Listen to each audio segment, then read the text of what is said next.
En el capítulo anterior, los otros frentes. El País Vasco dividido entre Guipúzcoa en poder de los sublevados y Vizcaya republicana. El gobierno de la República reorganiza a su ejército mientras crece la influencia comunista en las áreas de poder. Largo Caballero renuncia en medio de una crisis política. Franco consolida su hegemonía en el terreno militar y político. Creación de un partido único.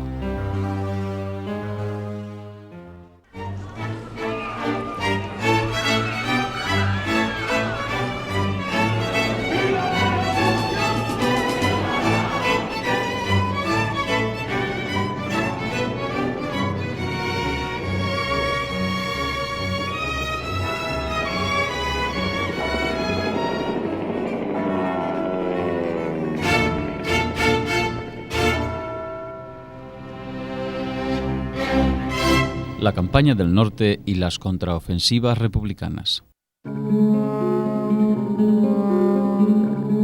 Desde el comienzo de la Guerra Civil, la existencia de una zona fiel al gobierno en el norte de la península obligó al general Mola a dispersar sus fuerzas y constituyó una clave estratégica de las acciones de ambos bandos. Los militares sublevados no habían logrado dominar Guipúzcoa, Vizcaya, Santander y Asturias, con la excepción de Oviedo.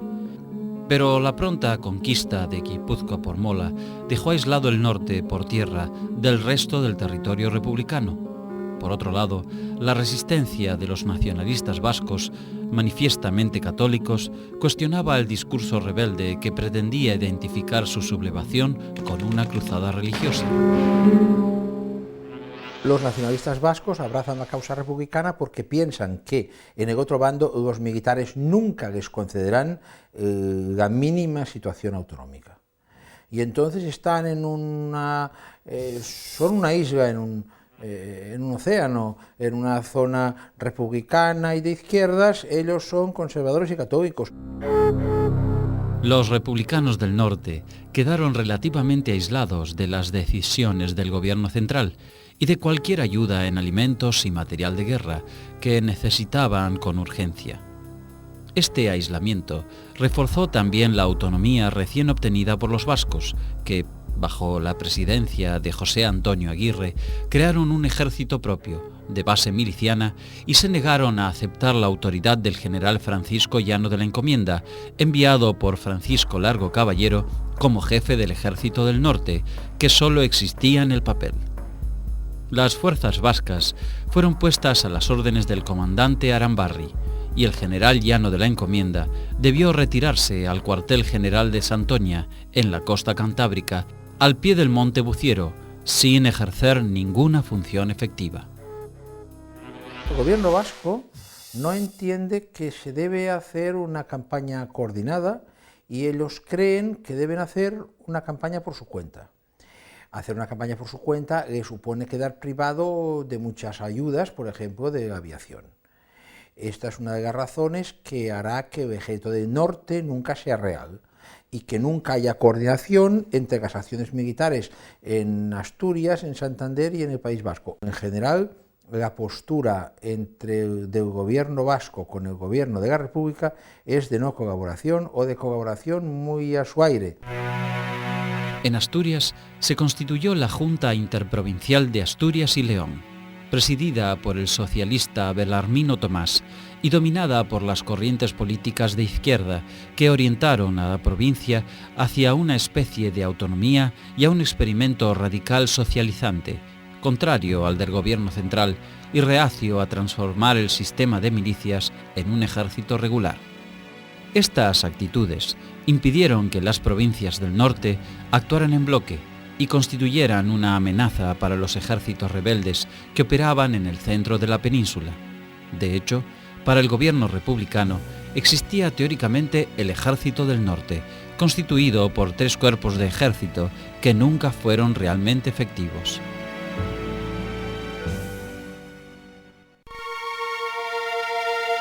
Durante todo el invierno, rebeldes y leales mantuvieron sus posiciones con pocas modificaciones en diversos sectores de Santander, Asturias y Vizcaya. Mientras tanto, los sublevados consiguieron establecer un corredor entre Grado y Oviedo para auxiliar a los sitiados en esta última ciudad. Ese sector fue defendido con más de 35.000 hombres y abundante artillería. Estas circunstancias generaron un acuerdo entre las fuerzas vascas y el Estado Mayor Central para intentar una ofensiva capaz de romper el frente en Villarreal y progresar hacia Vitoria. Más de 9.000 hombres, apoyados por 25 piezas de artillería, atacaron las posiciones sublevadas en Villarreal. La ofensiva debía contar con 2 columnas, una vasca, que llevaría a cabo la primera parte, y otra santanderina, que se le incorporaría después. El 30 de noviembre se produjo el primer asalto, rodeando el pueblo por ambos lados. Mientras la aviación castigaba a los atacantes y los defensores resistían como podían, el general José Solchaga envió un batallón de reserva para que se acercara sigilosamente al Pinar de Villarreal, atrapando a los vascos entre 2 fuegos y haciéndolos retroceder. El 2 de diciembre, un nuevo ataque vasco fue desbaratado por la aviación. 10 días después, se produjo un tercer asalto en que los vascos estuvieron a punto de tomar el pueblo. Para entonces, la columna proveniente de Santander todavía no se había puesto en marcha. Tras una semana de asedio, los sublevados o nacionales, como se denominaban a sí mismos, recibieron tropas de refuerzo y los republicanos debieron replegarse. A partir de ese momento, el frente vasco quedó estabilizado. La tregua fue aprovechada por el gobierno vasco para crear un nuevo ejército de 25.000 hombres, fortificar sus posiciones y construir el llamado Cinturón de Hierro para la defensa de Bilbao. También se erigió un sistema de fortificaciones a lo largo de la frontera vizcaína. El Cinturón de Hierro estaba pensado para defender Bilbao, para hacerlo inexpugnable, y la verdad es que sirvió para bien poco. En 2 o 3 días acabaron con él. No estaba completado en el momento en que los franquistas llegaron a Bilbao.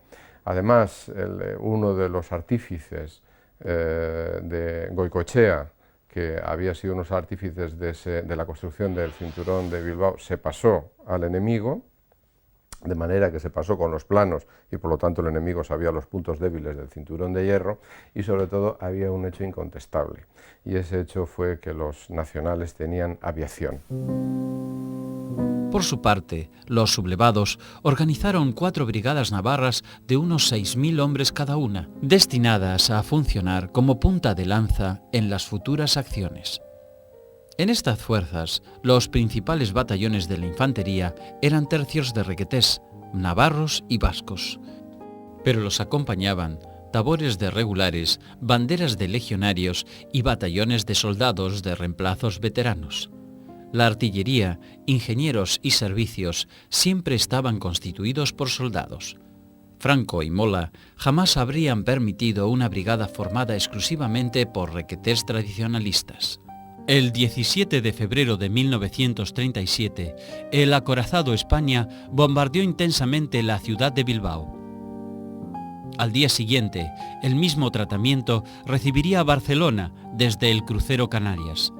Ambos buques serían luego alcanzados por la aviación republicana. El 21 de febrero, el ejército republicano asturiano, con refuerzos de Euskadi y de Santander, atacó el corredor Grado-Oviedo. Durante el pronunciamiento de julio de 1936, las guarniciones de Oviedo y Gijón se habían sublevado contra la República, pero habían quedado aisladas, sitiadas por los milicianos armados de Asturias. Los republicanos tomaron Gijón, y los esfuerzos nacionales para llevar socorro a Oviedo habían chocado una y otra vez con fuertes resistencias hasta que, finalmente, pudieron abrir un corredor desde Grado, cuya destrucción se convirtió en objetivo de los republicanos. La lucha fue extremadamente dura y se prolongó hasta el 17 de marzo. Los republicanos no lograron conquistar Oviedo, que era su principal objetivo. Sin embargo, pudieron cortar las comunicaciones y obligar a sus enemigos a utilizar un camino mucho más largo y precario para socorrer a los sitiados. Una semana más tarde, el general Franco comprendió que Madrid era un objetivo inalcanzable. Había desgastado sus ejércitos en una lucha estéril y su estrategia se modificó sustancialmente. En lugar de buscar un golpe de efecto para concluir la guerra, resolvió ganarla paso a paso, utilizando todo el poderío que le brindaban sus aliados alemanes e italianos. De manera que cuando Franco ataca a los republicanos en la Franja Cantábrica, aquellos estaban en una inferioridad de medios tremenda y desde la zona central no les podían auxiliar a los republicanos porque había una distancia de más de 200 kilómetros entre la línea de la Franja Cantábrica y la de la zona central, y para atravesarla pues la aviación lo hubiera impedido de todas las maneras, la aviación nacionalista. Franco se sirvió sobre todo ahí de la aviación tanto alemana como italiana, pero principalmente italiana. Fue la que verdaderamente resolvió esa campaña. El 5 de marzo, el gobierno de Largo Caballero aceptó la propuesta de Francia y Gran Bretaña de retirar a los voluntarios extranjeros que luchaban a favor de cualquiera de los bandos. No obstante, expresó: existe una diferencia entre quienes, convencidos de la justicia de la causa republicana, vinieron a luchar espontáneamente bajo su bandera, defendiendo a la vez la libertad y la paz de Europa, y aquellos que, perteneciendo a unidades de los ejércitos de estados totalitarios, fueron enviados obedeciendo órdenes concretas de sus respectivos gobiernos a sostener con las armas la rebelión militar. Esta medida significó la salida de España de algunos centenares de voluntarios extranjeros republicanos, socialistas o comunistas que fueron reembarcados. Por supuesto, no fue efectiva para los militares alemanes e italianos que luchaban del lado de los nacionales. Desde principios de 1937, Italia había contribuido con un cuerpo expedicionario conocido como CTV, Corpo di Troppe Volontarie, mientras que los alemanes habían terminado de organizar la Legión Cóndor, una unidad íntegramente germana formada por aviación, artillería y blindados. El primer escenario elegido para este nuevo tipo de guerra que se anunciaba larga fue precisamente el norte, con la finalidad de apropiarse de los recursos mineros, siderometalúrgicos, fabriles ganaderos y pesqueros. La orden de operaciones para la gran ofensiva fue firmada por Franco el 21 de marzo de 1937. Se trataría del primer ejemplo mundial de operaciones combinadas de aire y tierra a gran escala. Ese mismo 21 de marzo, Franco suscribió con el gobierno alemán un protocolo secreto de defensa mutua, cooperación económica y unificación de la información sobre política internacional y otros intereses comunes. El punto fundamental era la colaboración contra los amenazadores peligros del comunismo.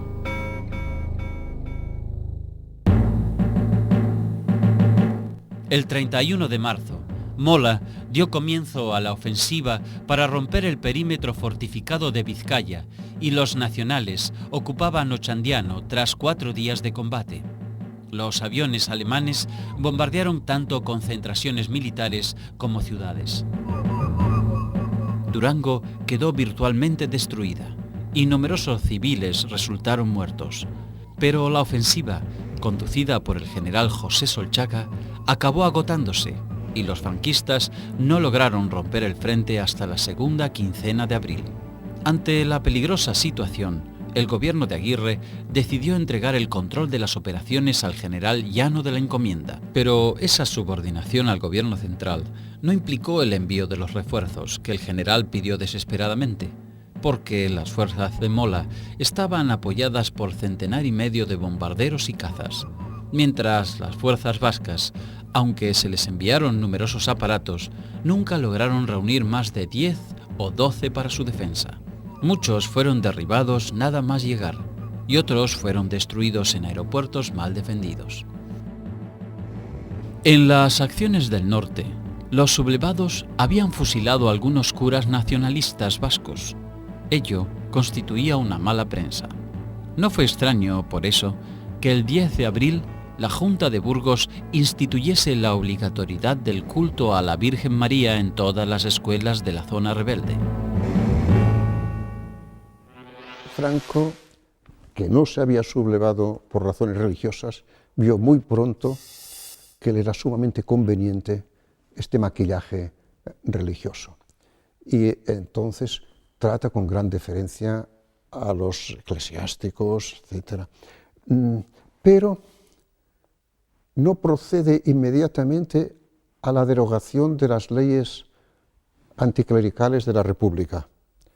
Ley de matrimonio, ley de divorcio, secularización de los cementerios, congregaciones religiosas, sino que se lo reserva como arma de negociación con la Santa Sede. Que me reconozcan plenamente, que hagan un concordato que yo pueda nombrar obispos como hacía el rey, y entonces sí que derogaremos todo. Y sobre todo, la más importante de todas, la ley de presupuesto de culto y clero.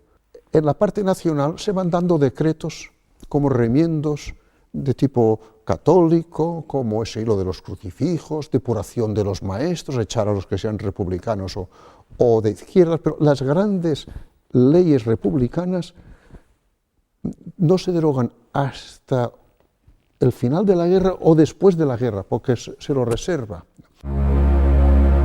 El hecho que el gobierno vasco estuviera en manos de un partido nacionalista de tendencia católica motivó algunos intentos de mediación del cónsul italiano primero, de los jesuitas luego y finalmente del Vaticano, que no fructificaron. La ofensiva franquista en el norte se reanudó el 21 de abril y para el 26 la progresión de su avance era constante. La táctica de los nacionales consistía en bombardeos aéreos, antes de atacar con infantería y blindados. En la zona costera, los italianos avanzaban con sus unidades motorizadas y blindadas. Llano de la Encomienda y Aguirre no cesaban de pedir refuerzos para aumentar su fuerza aérea. El problema era que los aviones republicanos disponibles en ese momento carecían de suficiente autonomía de vuelo para ir directamente desde los aeródromos del centro hasta el campo de operaciones en el País Vasco, y el goteo de los que llegaban no solucionaba el problema. Realmente no había nada que hacer contra una aviación potentísima, que era fundamentalmente alemana e italiana. No se pudo enviar aviones, los pocos que se enviaron llegaron con muchísimas dificultades, llegaron tarde, aviones republicanos, y por lo tanto no hubo prácticamente capacidad de defensa. Al aislamiento aéreo se sumó el bloqueo naval de las costas vascas, ordenado por Franco desde principios de abril. Esta situación creó problemas de abastecimiento. Algunos barcos británicos cargados de víveres que estaban en el puerto de San Juan de Luz rompieron el bloqueo y entraron en el puerto de Bilbao. Sin embargo, el gobierno inglés anunció a los barcos de su bandera que la flota británica no los defendería si intentaban ir a las costas españolas. El 26, los aviones de la Legión Cóndor destruyeron con bombas explosivas e incendiarias la histórica ciudad de Guernica. La localidad fue atacada con más de 50 toneladas de bombas. Todavía no se habían cauterizado las conciencias con los grandes bombardeos de la Segunda Guerra Mundial, y la opinión mundial se estremeció de horror ante el ataque aéreo a una ciudad abierta. Franco intentó, en vano, culpar a las víctimas. El servicio de prensa franquista declaró: Aguirre miente. Son los rojos quienes han incendiado Guernica. ¿Quién fue responsable de la división de Guernica? Es la larga discusión. ¿Fue una acción por libre de la Legión Cóndor o fue una acción propiciada por el mando franquista? Da la impresión de que los alemanes se adelantaron no porque las tropas de Mola sintieran piedad, sino porque les parecía más práctico tomar Guernica por sus procedimientos normales. Pensemos que los bombardeos de ciudades estuvieron toda la guerra. A principio de la guerra se bombardea sistemáticamente Madrid, en la campaña vasca se bombardea pocos días antes de Guernica seriamente Bilbao, y luego se bombardea Guernica, donde es un bombardeo normal, pero que tiene un valor sentimental y propagandístico importante. El 4 de mayo, los gobiernos republicano y nacional recibieron una solicitud firmada por los países integrantes del Comité de No Intervención para que se evitase el bombardeo de ciudades abiertas. Entre los firmantes estaban, irónicamente, Italia y Alemania.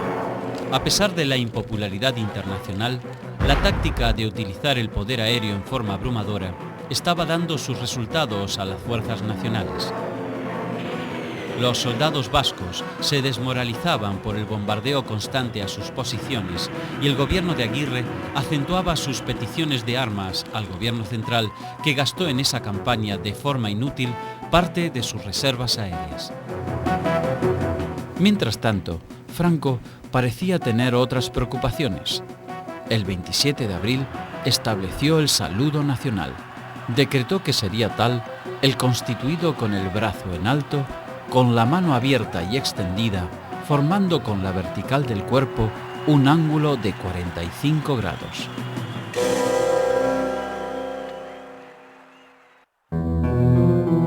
Habiendo caído Durango y Guernica, el ejército vasco se replegó, estableciendo una línea defensiva alrededor de Bilbao. El propio Aguirre se hizo cargo del mando directo de las tropas de Euskadi el 5 de mayo, medida que fue mal recibida por el gobierno central.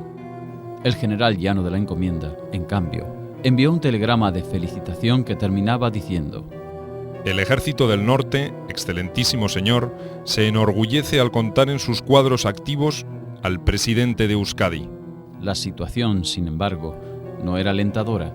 El enemigo se encontraba a 20 kilómetros, se vivía bajo bombardeo aéreo y se carecía de ayuda del gobierno central. De inmediato, comenzaron las evacuaciones de miles de niños a Inglaterra, Francia y Unión Soviética.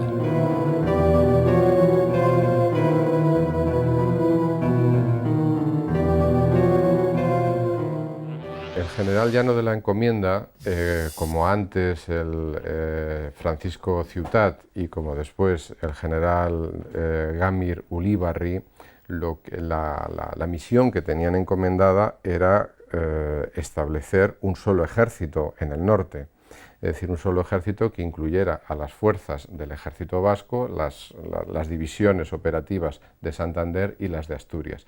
Pero se encontró con la resistencia del nacionalismo vasco y especialmente del jefe del Ejecutivo vasco, José Antonio de Aguirre, a aceptar que los diferentes cuerpos de ejército vasco quedaran integrados en el ejército del norte. El 8 de mayo el gobierno central envió una escuadrilla de aviones de procedencia rusa, pero al aprovisionarse en Toulouse, Francia, fueron descubiertos por delegados del Comité de No Intervención, cuyos integrantes habían aceptado desde principios de marzo un plan de control terrestre y marítimo. Los aviones debieron regresar a Valencia, de donde habían partido. Ese mismo día, los bombarderos alemanes destruyeron las posiciones establecidas en los altos de Soyube, cerca de Bilbao. Mola atacó la línea defensiva de Bilbao desde principios de mayo, con un muy importante techo aéreo y gran despliegue de artillería, e incorporando brigadas navarras, fuerzas motorizadas italianas y fuerzas marroquíes. Se combatió en forma violenta, metro a metro, peleando por cada monte. La situación de los republicanos era desesperada. Fiel a su estilo, Franco, entre tanto, dirigió una proclama el 9 de mayo al pueblo de Vizcaya y dijo allí: Os ofrecemos la paz, justa y generosa, sin rencores, una paz católica.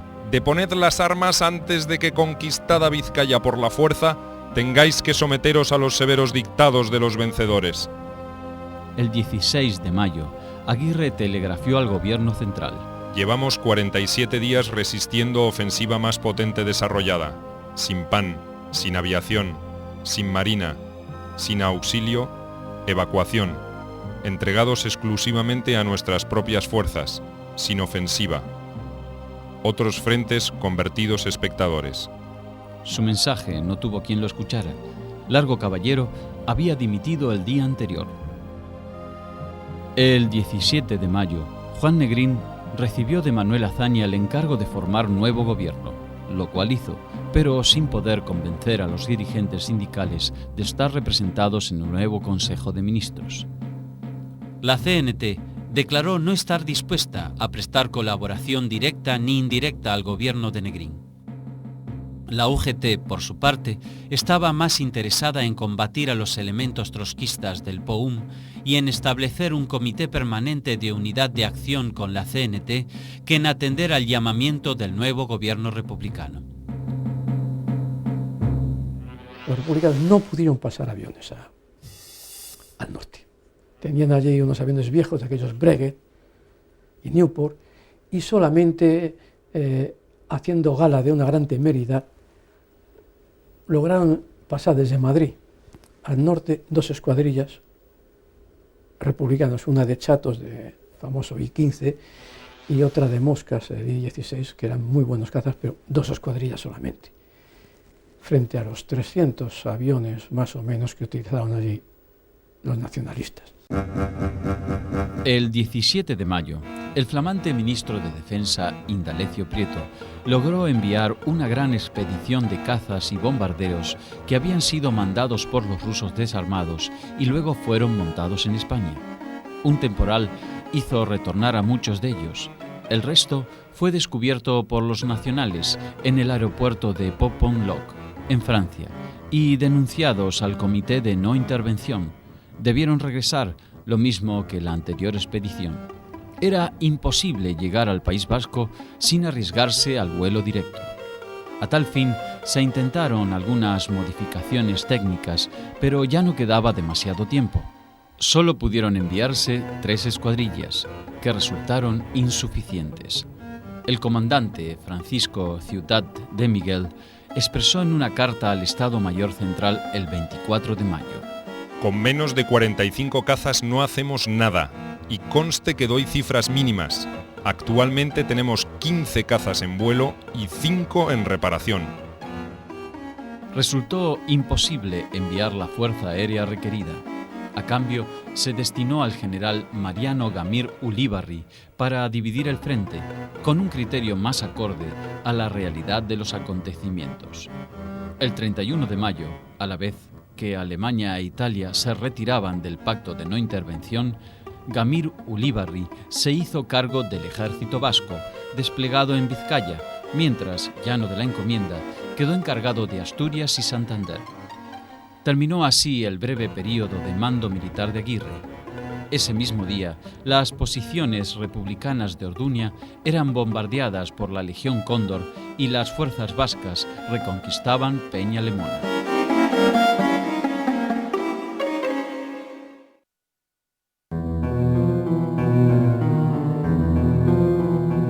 El gobierno republicano emprendió ese mismo 31 de mayo una ofensiva para amenazar La Granja, localidad de la zona central ocupada por los franquistas.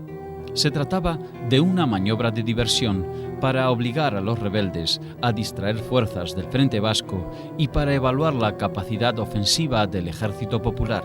El intento no tuvo el efecto buscado y se lanzó otra ofensiva sobre Huesca con las mismas finalidades y nulos efectos. El 3 de junio, Mola decidió trasladarse a Valladolid para inspeccionar el frente de La Granja abierto por la ofensiva republicana. Cerca de Burgos, el avión en que viajaba se estrelló sin dejar supervivientes. La muerte de Mola dejó en manos de Franco la exclusividad de la dirección de las operaciones y el liderazgo absoluto de los sublevados. Mola muere por un accidente aéreo en la Brújula, en tiempo de niebla. Dadas las condiciones de la aviación del momento, es de suponer que fue una cuestión natural, pero a Franco le vino muy bien porque le apartó un importante competidor. Cuentan que estaba Franco en su despacho y entró muy alborotado uno de sus ayudantes y le dijo: mi general, ha ocurrido una gran tragedia. Y el hombre preguntó: ¿qué ha pasado? Dígame usted. acaba de morir el general Moda. Hombre, me había usted asustado, creía que nos habían hundido en Canarias. Es decir, a Franco le supuso la eliminación de un hombre con mucho carisma y que evidentemente tenía protagonismo y no comulgaba con el protagonismo de Franco. Y además era un hombre clarísimamente enemigo de Alfonso XIII, porque consideraba que Alfonso XIII había dejado abandonado al dictador Primo de Rivera.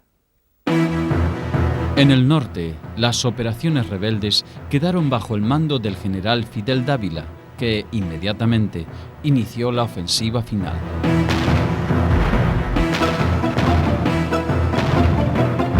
El 12 de junio, con una impresionante concentración de fuerzas y bajo la dirección del general Solchaga, comenzó el ataque final sobre Bilbao, defendido por el llamado Cinturón de Hierro. Los vascos creían en la eficacia de ese tipo de defensa estática.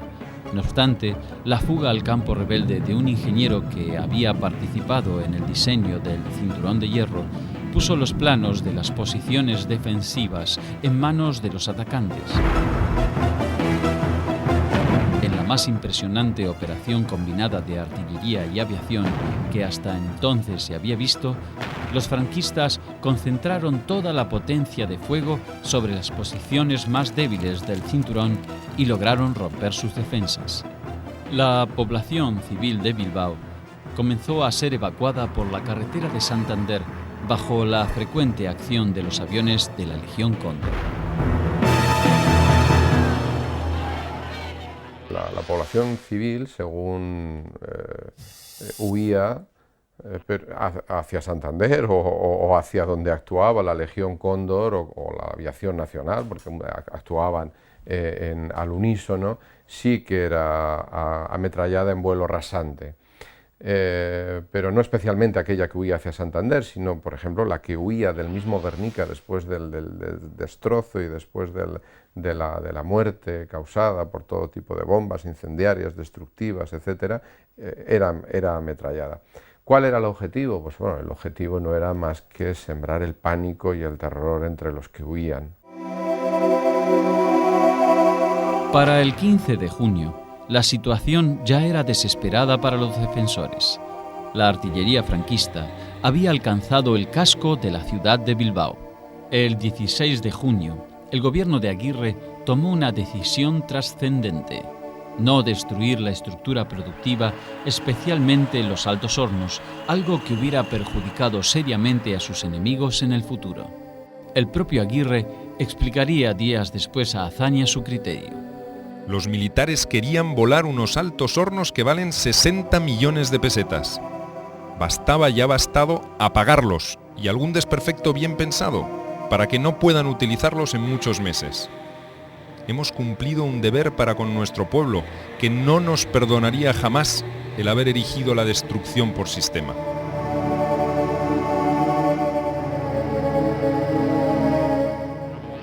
Están los intereses concretos de los propietarios de los altos hornos, que se van a integrar sin ningún problema en la España de Franco posteriormente.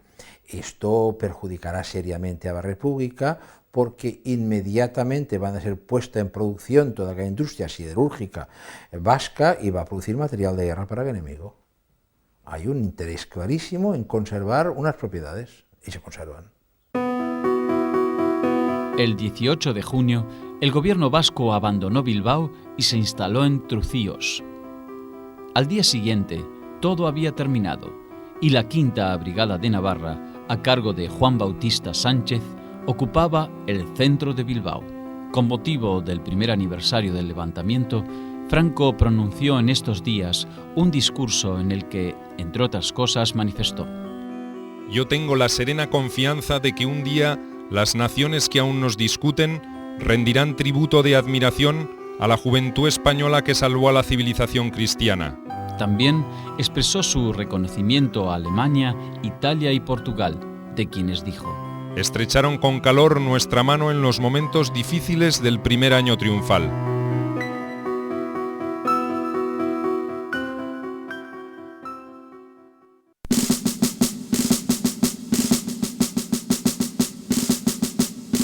El general Gamir Ulibarri reagrupó, mientras tanto, los restos del ejército vasco en un arco defensivo pensando en la defensa de Santander y Asturias. Gamir Ulibarri se puso de inmediato a reestructurar las fuerzas a su mando en 4 cuerpos que contaban con unos 120.000 hombres, un centenar de piezas de artillería, 40 aviones y algunos blindados. Parte de esas fuerzas eran quintos del chupete, arrebañados entre los últimos recursos humanos del Estado en el norte republicano. Aunque las primeras ofensivas republicanas ensayadas sobre la Granja y Huesca no habían dado el resultado esperado de frenar el ataque final contra Bilbao, se empleó la misma táctica para salvar Santander. El lugar elegido para el ataque republicano fue Brunete, junto a Madrid. La ofensiva sobre Brunete retrasó por un mes la entrada de las fuerzas franquistas en Santander. La maniobra consistió en cortar la retaguardia del Ejército Nacional situado al sur de Madrid.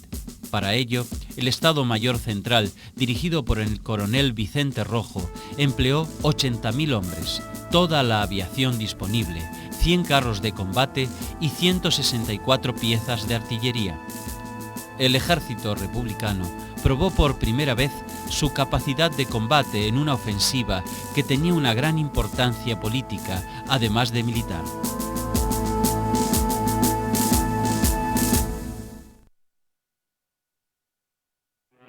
Brunete y Belchite tuvieron una característica común, y es que fue sorpresiva para las fuerzas de Franco y inmediatamente el ejército republicano pudo romper el frente, pero no demasiado. Esto quiere decir que pudo romper el frente y penetrar una cantidad de kilómetros, pero el esfuerzo luego se agotaba en sí mismo. Se agotaba pues porque no tenían suficiente artillería, porque no tenían medios mecanizados para seguir la progresión del avance, porque no tenían aviación, y en ambos casos, y esto sí que podría ser exponente muy importante de hasta qué punto la ayuda alemana fue importante, la de la Legión Cóndor, en ambos casos el auxilio inmediato que recibieron las fuerzas franquistas, que en ese momento inicial estaban en apuros, fue la aviación de la Legión Cóndor, que rápidamente se desplazó desde el norte a las inmediaciones de Madrid, en Brunete, o bien a las inmediaciones de Zaragoza, en el caso de Belchite, para socorrer a las tropas nacionales y para machacar a los otros. El 6 de julio, las fuerzas republicanas, bajo el mando del general José Miaja, iniciaron el ataque y penetraron en las líneas franquistas. El 7 intentaron rodear al enemigo por Alcorcón, pero su escasa aptitud frustró la maniobra. Los milicianos estaban acostumbrados a una guerra defensiva y no a manejarse en campo abierto, donde el orden y la disciplina eran fundamentales. Atacaron para romper el frente con 2 cuerpos de ejército, mientras un tercer cuerpo debía realizar una maniobra secundaria llegando desde el este, barrio de Usera. Las unidades no se atrevieron a penetrar profundamente en el despliegue enemigo y permitieron la reacción franquista, que se inició el 18 de julio y fue precedida por una gran concentración de fuerzas terrestres y aéreas trasladadas desde el frente del norte. Una brigada republicana mandada por Valentín González, el campesino, se empeñó en un forcejeo de 2 días contra tropas navarras hasta su aniquilamiento. El 24 de julio, otro ataque obligó al ejército republicano a una dura batalla por el control de Brunete. El poder aéreo republicano fue neutralizado y hubo que ordenar el repliegue, casa por casa. La batalla de Brunete derivó en combates confusos que se prolongaron durante las semanas siguientes. El resultado final parecía favorecer a Franco. Ante el desgaste de las fuerzas republicanas, el general Varela insistió en atacar en una ofensiva final y avanzar hasta Madrid. Franco se lo impidió. Hizo suspender la operación y trasladar nuevamente las tropas y aviones al norte para conquistar Santander. A costa del elevado coste humano y material, la República retrasó la pérdida de Santander, pero no cambió el curso de la guerra. Por orden de Negrín, se creó el 6 de agosto el SIM, Servicio de Información Militar. Su mando supremo estuvo siempre en manos de algún socialista. Sin embargo, los comunistas dominaron gran parte del organigrama y contaron con muchos mandos locales y un gran número de los agentes. Este organismo sembraría de terror la zona republicana, secuestrando y torturando a los considerados partidarios de Franco y derivando su poder contra los anti-estalinistas.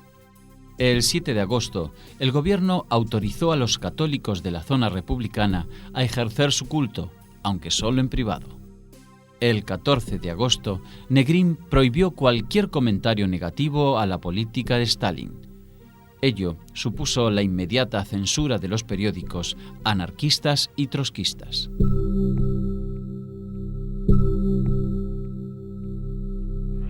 En Cataluña el SIM tenía una influencia comunista importante, desarrolló además organizaciones paralelas y acabó creando un aparato de terror de retaguardia realmente peligroso. Su caso más escandaloso es el caso de Andreu Nin, secuestrado por una mezcla entre SIM y policía secreta soviética que estaba por aquí manejando como quería la situación. El dirigente de la Cuarta Internacional, León Trotsky, salió al cruce, desde su exilio, de las actitudes de Negrín. Exclamó: Si es cierto, y lo es, que tanto el gobierno Negrín-Stalin como el de Franco son los guardianes del capital, si es cierto que la política de Negrín-Stalin conduce inevitablemente a la victoria del fascismo, no es menos erróneo concluir que en la lucha entre los dos ejércitos el proletariado podría adoptar una posición neutral. El proletariado español, como el internacional, está interesado en A. La derrota militar de Franco y B. Que en la guerra civil se ponga en práctica una política capaz de provocar en el plazo más corto posible el derrocamiento del gobierno Negrín-Stalin. El clima de intolerancia no fue, sin embargo, exclusivo del gobierno central. En Asturias, por ejemplo, el socialista Belarmino Tomás, presidente del Consejo, exclamaría pocos días después: Ni en la trinchera ni en la ciudad, ni en el taller ni en el campo, ni en el hogar ni en la calle toleraremos la más leve actitud divergente ni la más leve palabra disconforme. No habrá siquiera petición que consideremos respetuosa. Nadie tiene que pedir nada. Nadie tiene sino que obedecer y callar.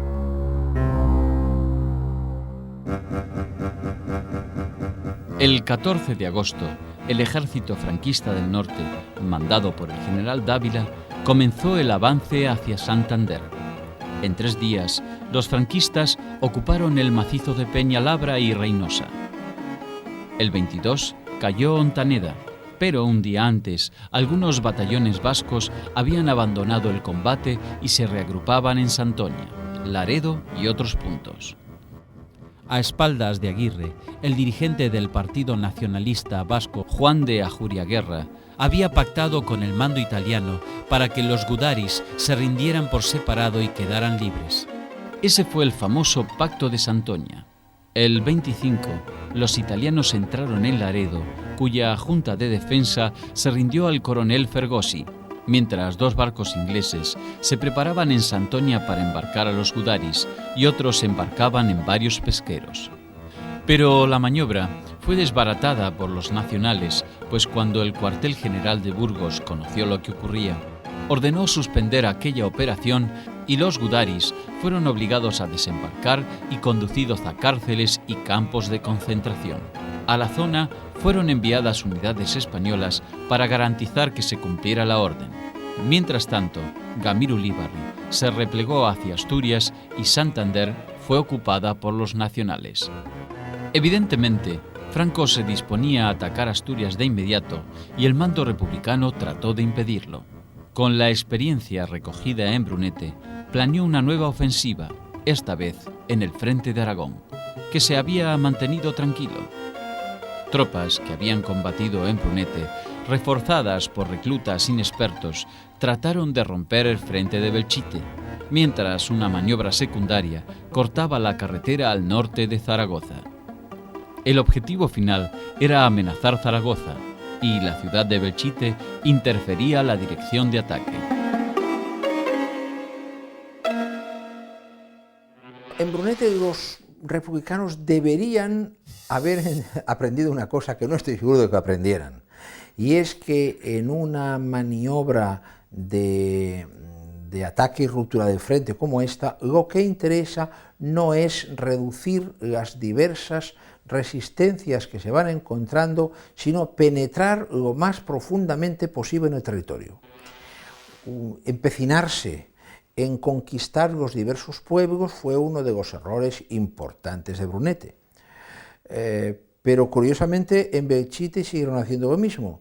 O sea, en Belchite hay una punta de vanguardia mecanizada que llega con sus carros hasta Fuentes de Ebro, pero el grueso de la operación se empecina en conquistar el pueblo, en conquistar Belchite y en conquistar Codo.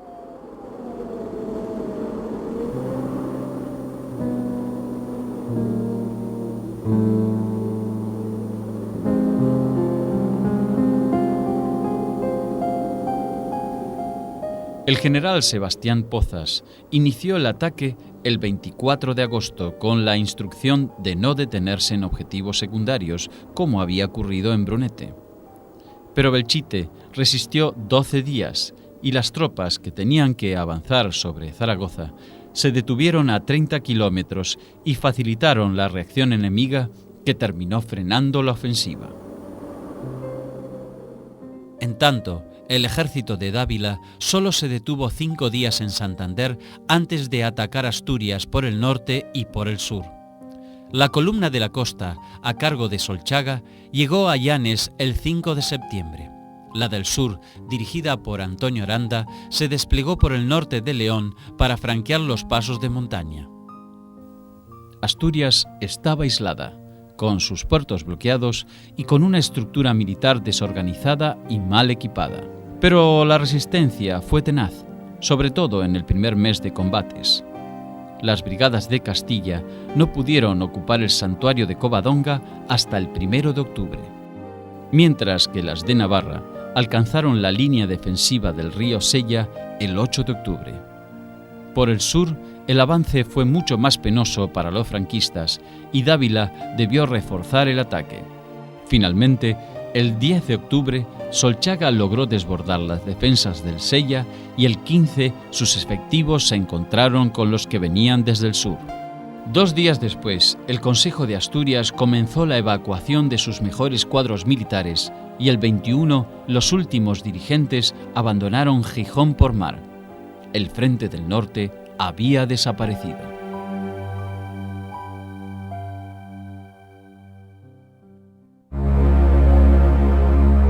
En el próximo capítulo, ataque republicano en Teruel.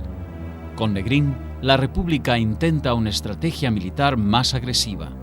Sus ejércitos conquistan Teruel, mientras que el nuevo presidente trata de consolidar su poder interno trasladándose a Barcelona. Franco hace lo propio y da los primeros pasos para constituir el primer gobierno de los nacionales.